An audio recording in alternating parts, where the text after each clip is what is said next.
Hello, beautiful people, and welcome to our humble abode, the Thunderdome, on this massive Overreaction Monday, December 1st, 2025. This program begins now. Football is magical, and the weekend has so many stories that are captivating the entire globe. College ball has so much drama and controversy and great outcomes coming out of Rivalry weekend, which is what college football is all about. Just a few days removed here from the championships, the conference championships happening all across the country. Game day will be live from the SEC championship down in Atlanta in the convention center as Alabama and Georgia will fight for the SEC title. If Alabama loses there, will that loss be held against them as you look forward to the college football playoffs? Certainly going to be a part of the story. Georgia has certainly been dominant since losing to Alabama at home and ending their 33-game home win streak. And then obviously the Big Ten is number one versus number two. Indiana hasn't won a Big Ten Conference Championship since like 1967 or something. They're undefeated, and they just so happen to be from an hour and a half south of here. And the Big Ten Championship will be hosted right here in Indianapolis, Indiana. The IU Hoosiers are obviously a fan base that I think is the biggest in the country. I think they have the most alumni that are active and donating or something like that in the entire country, most definitely in the city of Indianapolis. And the Hoosier basketball team is actually playing at like 3:30 downtown in Gainbridge Fieldhouse as like a showcase event, which happens multiple times throughout the year, and they sell it out every time because of how many IU fans live here in Indianapolis. So Indiana is in the Big Ten Championship as the number 2 team in the country, undefeated, first time since 1967 in Indianapolis, taking on Ohio State Columbus, which is just 3 hours away. Stone's throw. And their fans are the most. So Indianapolis in the Big Ten Championship will be outrageous. It feels like the vibe will be immaculate. The stories are obviously in abundance, and championship weekend is obviously going to be a big determiner for the college football playoff and who's going to be in the 12 counting down to 1. Ladies and gentlemen, a senior NFL insider and Michigan man, ladies and gentlemen, Adam Schefter. Schefty, sorry we made you wait there. We apologize. Let's talk about Danny Dimes, shall we? I didn't know what a fibula was. I had to obviously Google it, ask where it is. That feels like a pretty important one to somebody who's pretty mobile. Now, Danny Dimes, fractured fibula, what do we know? And what should we be expecting going forward? Well, I think it's a hairline fracture, and I think it compromises his lateral. You'll see that he has not been able to move laterally as much as he did earlier in the year, and they're not calling as many plays for him to run as they did earlier in the year, and it seems to be an issue in that regard. Obviously, he's full participant in practice. Obviously, he's going to play, but obviously he's not going to play the same way that he's been playing, and I think that has impacted their offense some. Yeah, it certainly has. And also, it hurts very bad, this type of thing. So, obviously, the amount of mental toughness that he'll have to go through every single step. We shall watch as the journey to the AFC South Championship rolls on. Sauce Gardner, we lost him very early in the game. You know, I was actually with Tyrese Halliburton, recovering very well, by the way. I just showed a one-footed dunk last week. Tyrese Halliburton was in the suite. Watching the game, he's a big Colts fan, loves coming out. He saw the replay of this, and obviously he's going through an Achilles thing right now. He goes, hey, that looked like something, he looked back there, that calf, something along those lines, immediately upon it happening, because that's kind of the MO of one of these things. It feels like somebody kicks you from the back, they say, and then he got carried off. Now, he's walking there, but when he was on the field, there was no pressure on his foot at all. So we were all very, very worried. What are we hearing with Sauce Gardner? Is obviously we were bummed out quick that we lost the number 1 out there. Yeah, well, the good part is, obviously, it doesn't seem like it's his Achilles. And the great Dr. Randy Moss diagnosed that right away. We were in our conference room watching the games after Sunday Countdown. And obviously, to your point, Pat, everybody thinks, okay, is this an Achilles? But within minutes, Sauce was back on the field in a boot and with crutches. And Randy's like, if you tear your Achilles, you're not coming back out into the field. It won't be his Achilles. And it doesn't look like it was. It looks like it's a calf injury. It looks like it's multiple weeks. I think we may have seen the last of him for roughly about a month. Roughly. We'll see if I to put him on injured reserve or not. Hey, the good part is it's not his Achilles. Because if it was his Achilles, you don't even know if the guy's ever going to be the same kind of player again.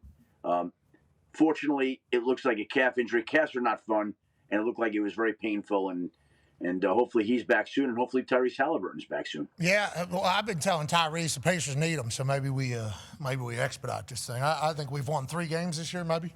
Yeah, maybe. I think second last night. Okay, yeah, so, okay, whatever the case. Yeah, Tyree's going to be back in good spirits. Nice to hear that Sauce going to be back for our playoff push here in Indianapolis as it takes place. Couple other injuries as well. Any updates? Go ahead, Con Man. Yeah, Schefter, Thanksgiving, Amon-Ra went down early with an ankle. They have Thursday Night Football this week. What's it looking like for Amon-Ra's recovery? I would say most people would not be able to make it back for Thursday Night Football. Knowing Amon-Ra, I think he's going to wind up pushing to try to play on Thursday night. Now, whether he can do that or not, we'll see how the week of practice goes, and we'll see how he feels on Thursday. I don't think they're going to be ready to rule him out quick. Maybe they will, but I think he's going to give it a chance to be able to try to play on Thursday. I'm not telling he will, but this guy is very, very tough. Yeah, very tough, very strong. I mean, seemingly built for everything. If he's able to bounce back that quick, I think we will all be impressed. Go ahead. Yeah, I was going to say, you're missing, if he doesn't play on Thursday night, no Amon-Ra, no Sam Laporta, all the injuries in the second. It's a lot to overcome for them. No Ragnow. I'll tell you what, man. Yeah, what happened today? Ragnow came in and the doctors were like, hey, exactly what we said like 6 months ago. You just can't. Yeah, you need to stay retired. You can't do it, dude. We're sorry. We wish we could, but the scans have come back. Lose my license. The exact same. We can't do it. Is that what happened? Is that basically how the whole story went with Frank Ragnow? I mean, it's me, he goes in there, they announce he's coming back, he wants to come back, and they go in, the doctors look, and they find a hamstring issue. Frank, great. Shredded. Frank, you can't pass physical. And that announcement came about 15 minutes before Michigan Ohio State kicked off, in a weekend in which the Lions already lost a game on Thanksgiving Day. So they lose Thanksgiving Day. Now you lose Frank Ragnow, not that you had him. I'm like, I know how this Michigan Ohio State game's going. 'Cause I can the whole weekend for Michigan, like that's how it's going for the state right now. I mean, I could have predicted that right away. It was cold up there, man. It was cold up there. Congrats to Ohio State getting a big-time win.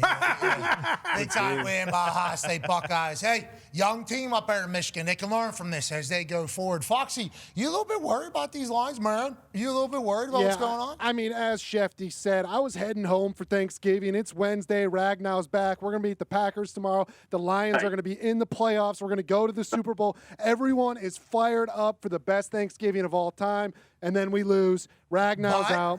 And I'm not a Michigan fan, but I know a lot of people that went to the Lions game on Thursday, spent their Thanksgiving at Ford Field, and also spent their Saturday at the Big House. One of the worst weekends of all time for those people. So, yeah, it's been pretty tough over here. Yeah, sorry to hear that about your holiday if that's how it went. But on that note, the people in Ohio are living nice. The people in Ohio were living very, very nice. And good luck to the Lions as they continue to do this. Okay, last big-time injury. We don't know if you're going to have any updates. Obviously, quick turnaround. Go ahead, Ty. Yeah, Schefter, anything on Justin Herbert? We heard he broke his left hand, and we just saw Rodgers, have a couple breaks in his left wrist, and he missed a week, obviously. The Chargers haven't said whether or not he's going to miss a game yet, but with their, playoff positioning, they obviously can't really afford for Herbert to miss any time. Have you heard anything on that?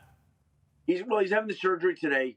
He says he's going to try to play. He's treating it as if he's playing. Now, again, he's going to have the surgery. We'll see how he can get through the week of practice, what his grip on the football is like. I don't know if there's any ligament damage. I think that's a key question here. When doctors go in there, maybe they find some ligament damage or not. Hopefully not.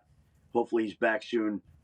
Yesterday he goes out and then comes back in with that giant, oven mitt on his left hand and finishes the game. That guy's a warrior. Absolutely. He's going to try to play next Monday night. We'll see if the surgery today allows that to happen. I think it's up in the air. He's a football guy. Herbert's a football guy. If he can play, he will play. Definitely. Max Crosby and he obviously had their moment. Whenever he shoves him for yelling in his ear, Max says, did anybody fight Max? I think a lineman ran over. I don't know about fighting Max. I don't think so. Just walked off. I don't know. I'm not getting into that. I'm not getting into that. Max Crosby, though, what a menace. When you talk about menaces of all menaces, he's doing his thing. Love good AFC West football. Oh, that was in his ear. That's the first time I seen the whole thing. Yeah, okay. It's a little Phillip Rivers. Yeah, he was screaming right at him. 92-yard touchdown, when he's yelling in that defensive line? It helps after he helps him up in that entire thing. I like that. Yeah, there's a little heat there. Yeah, We love like that. that. There's a little heat division, there. baby. Yeah, I do love everything about it. Okay, let's move on to some big-time stories that are obviously developing. Go ahead, Tone. Yeah, Schefter, I'm not sure if you saw it, but for the fourth time this season on primetime in front of a national TV audience, the Steelers got embarrassed. Renegade got booed, and there was fire Mike Tomlin chants. Yep. Is there any chance that there is a change in Pittsburgh this season? What are the reads or vibes you're getting out of that building? Tony, I've always felt like if a change ever occurs there, it's going to be because Mike Tomlin doesn't want to be back there. Mike Tomlin, again, I know the people in Pittsburgh don't like it, hasn't had the losing season in his 18 years as a head coach, trying to make it in a row. They also haven't won a playoff game since 2016. So it's both ways. Some people view it one way, other people view it another way. I could say if they didn't want Mike Tomlin there, and maybe the message is stale, maybe he moves on like Andy Reid, finds a new home. Andy Reid's time in Philly had run out. He went to Kansas City. We see how that worked out for him. Of course, he drafted Mahomes, but it worked out incredibly well, and the Chiefs obviously love having him. If Mike Tomlin were a coaching free agent, he automatically would become the number one coaching free agent out there. He could have any coaching job he wanted. He could have any broadcasting job he wanted. Oh, yes. So, I mean, maybe the Steelers fans clearly have had enough of Mike Tomlin, but I don't know that they're not firing Mike Tomlin. That's not going to happen. We're not going to get one of these announcements that the Steelers have relieved him of his duties the way that we get from other teams. Would there be a trade or anything like that? Would that be the conversation? And obviously, Coach Tomlin would have to be the one that kind of says he's good with it. Yeah. Coach Tomlin, whenever this is just like the James Franklin at Penn State, but Tomlin actually won a bunch. 5-10 years from now, everybody, if there is a change, we're not saying that there is, or we have any say in anything, or the Rooneys kind of do their entire thing. People will look back on Tomlin as super pot. Tomlin will be remembered as absolute hero in Pittsburgh at some point. But I think the Pittsburgh people, like you mentioned, 18 years of winning season, they're like, we're done with that whole thing. I don't know where I am. Of course. I just want to say this to America and beyond. The memes were incredible entertainment throughout the entire soiree. So thank all of you who understand AI. I do not. I have no idea what it is or how it works, but it kept me and the boys very well entertained throughout Saturday and Sunday. I love that the internet was your tag team partner through this because, boy, we were following your every step. You were in your hotel room talking about it. You were in the facility talking about it. You're at an FBO talking about it. You were pushing back meetings. You were saying, there was a meeting, now it's been pushed back yet again. Meetings, that's a fact, Jack. Yeah, yet again. So we appreciate you following it. Biggest story, obviously, in college ball right now. There's so many things that could be talked about on the field, but obviously Lane Kiffin potentially leaving his school in the middle of the best run that they've ever had and going to a rival school before the college football playoff became the story that captivated almost the entire thing. There was a lot of exposure, I think, to the flawed CFB calendar on when the transfer portal is, when the recruiting deadline is, when teams can go, when the playoffs are. So I think there's going to be some changes made from this entire scene, but we didn't get any of the changes for this particular situation. How would you describe what you experienced and basically the Lane Kiffin situation as a whole from your perspective embedded in the middle of it basically over the last 48 hours? I've tried to drill down on that, Pat. I've tried to think really intentionally about everything we just experienced because Lane is an enigma. He's such a unique personality. And I would venture to say, having been around him a lot, the personality that you see on social media is not always indicative of the person that he is when you're having a conversation with him. And on social media, he's very flamboyant and boisterous and controversial and polarizing. But when you're talking to him one-on-one, he's much quieter and more introspective. And so going into this thing with all of the growing groundswell of what is his decision going to be, the fact that Keith Carter, the athletics director at Ole Miss, basically gave him an ultimatum. All right, it's going to be Saturday. I got to know Saturday after the Egg Bowl. So I'm commissioned to go cover the Egg Bowl as part of the broadcast and try to give some semblance of insight during the game, not just about the decision itself, but the person making the decision, who again is a very complex man.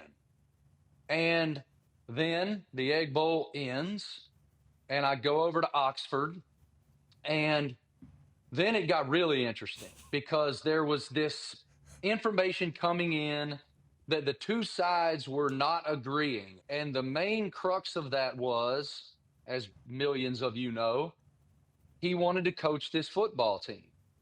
And then there was some back and forth about if he does take the LSU job, who goes with him that's on the current staff at Ole Miss. And those were major sticking points. Those were there was a lot of tense conversations around that between Keith Carter and Lane Kiffin. And then we show up Saturday morning. We do all of the shows and College Game Day, and we're trying to give some insight. And I talked to Lane for quite a while Saturday morning, and he gave me what he could. And then we waited and waited. And I mean, we didn't leave there until I don't even remember what time it was. I want to say midnight-ish Central, I think something like that. We were there 18 something hours and with no resolution. And I don't know if you guys saw the clip from SEC Network. I mean, I texted him in the 8 o'clock hour around 8:45 or 6. And I'm like, bro, is there going to be a resolution tonight? Please, God in heaven, tell me yes. Then, brother, you wake up Sunday morning and you still don't know. And I'll tell you, I think the only story that I've covered that was this type of news that might have been a little weirder was when Scotty Scheffler got arrested at Valhalla. Which, by the way, they should have engraved an Emmy and handed it to Jeff Darlington immediately. That was the most brilliant reporting I've ever seen. And then I chased him down to the tarmac and interviewed him last evening.